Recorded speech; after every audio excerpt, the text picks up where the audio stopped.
Alright, what's up guys? We're finally trying one of Jeff's favorite foods that you can buy at Megamart.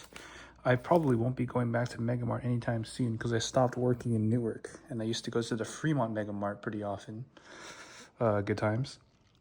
But this is specifically the Otoki Korean style rice bowl with kimchi and roe. Jeff specifically likes this flavor. He said the other flavors aren't that good. So we finally have one here. Purchased from Megamart, like I mentioned. We're literally having a midnight snack. Let's get into it. So, see if I can open this up real quick with just the one hand. Kind of go ghetto. Whoa. It just slid out. So, before I removed the foil, it looked like that. I thought it was going to be like a, a bowl ramen. Where it's like you have to peel this and then there's stuff underneath. But no, this top part is literally just a rice bowl, as you can see there. And then underneath is the kimchi roe sauce.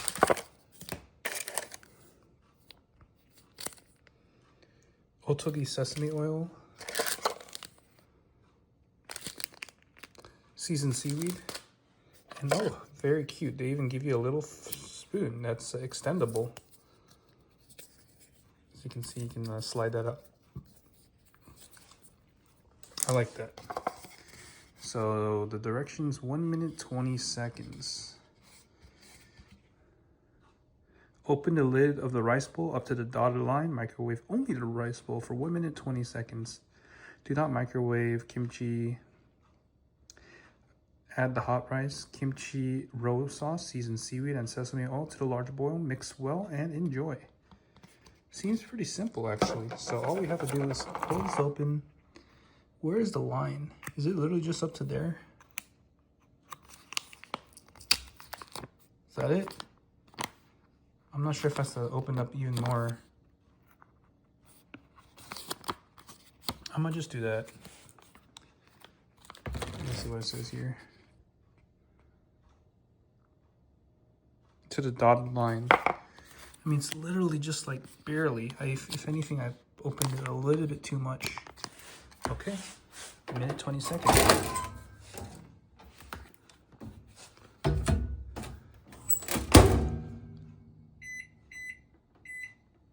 All right, we'll be back with the review when it's all assembled. So now let's get this into the bowl.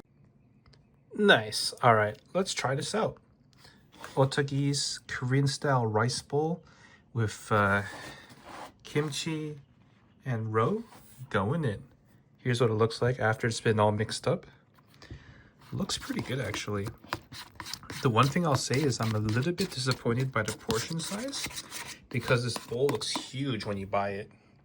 But the actual food fills up maybe 1/3 of the bowl. But anyways, let's get into it. Apparently it tastes really good according to Jeff. This is a plumbst pick. Let's try it.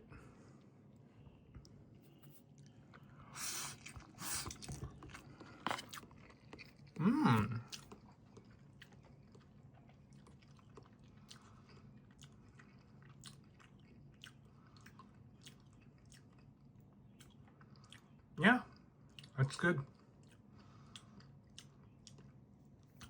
It's like a really unique blend of flavors. First of all, you got the rice, nice and it's actually pretty, how to describe it, pretty fluffy for being microwaved rice, I wouldn't say it's like as good as fresh rice, but it's a lot better than, if you were to just microwave day-old rice or something, I don't know how to describe it. It's pretty decent. It's fluffy. And the rice itself is good. But then the flavors, there's just so many flavors going on, combining with each other. It's a flavor overload. So you got some fishiness coming from multiple angles. One from the seaweed. I mean, the seaweed's not that strong of a flavor.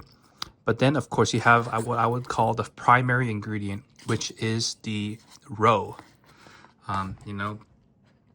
There's lots of fish eggs in here, which are small, not small enough that they're like unnoticed, but they're not big enough to be like the popping roe. I don't know if you guys know what I'm talking about, but they're a decent size. Like, oh, how should I say this? They're smaller than caviar, but not so small that you would not notice them while they're eating. But yeah, they're pretty good, and they give it that unique fishy flavor. But I wouldn't say fishy in a bad way, because I am kind of sensitive to like foods that are really, really fishy, like sea cucumber, for example. But this is like a more pleasant fishy flavor, which I would probably call umami, which I know is a buzzword and overused, but brings out that really fishy, flavorful umami flavor. So you got that coming from the roe, you got that coming from the seaweed. Then you're getting hit from the side with the kimchi. The kimchi is a little bit spicy. It's got that texture to it. It adds that very, very much needed crunch to this bowl, so that you get that mix of textures as well. The soft, fluffy rice, everything else kind of blends together, and then you get hints of crunchy kimchi in there. It almost reminds me of like Chinese pickles or something. Similar concept. So yeah, you get that little crunch, gives a little bit of acidity, some sourness, and then some spiciness. So it's a very strong flavor profile. But that kimchi is a very welcome touch. Let me hit it again. It's good.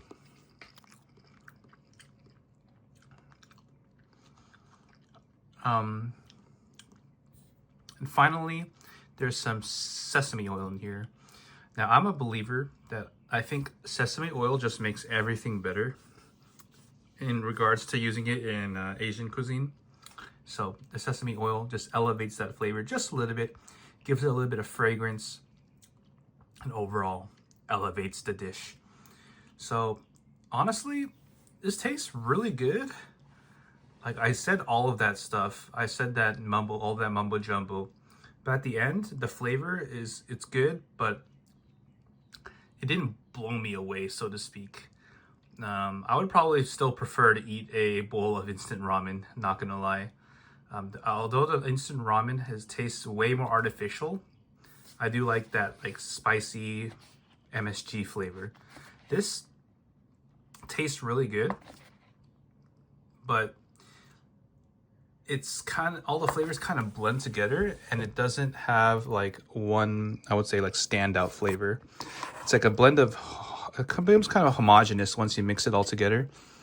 The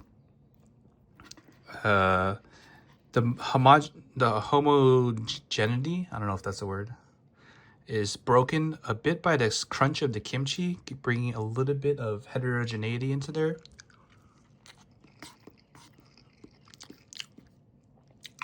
The more I eat this, the more this tastes like airplane food. I don't know how to describe it. Like airport, like the food you might eat on an airplane. This is way better than that, but like in a similar vein in terms of like the temperature, the texture, and the flavors. I don't know. Maybe I should have used a real spoon instead of this plastic spoon. It's kind of buying into that identity. So overall, this tastes good, but nothing too crazy. I can see why Jeff likes it. It is a very unique flavor profile, but I wouldn't go out of my way to get this. No, for sure I would. This is great to try at least once, because it is such a unique dish, but it's not something I would buy over and over again.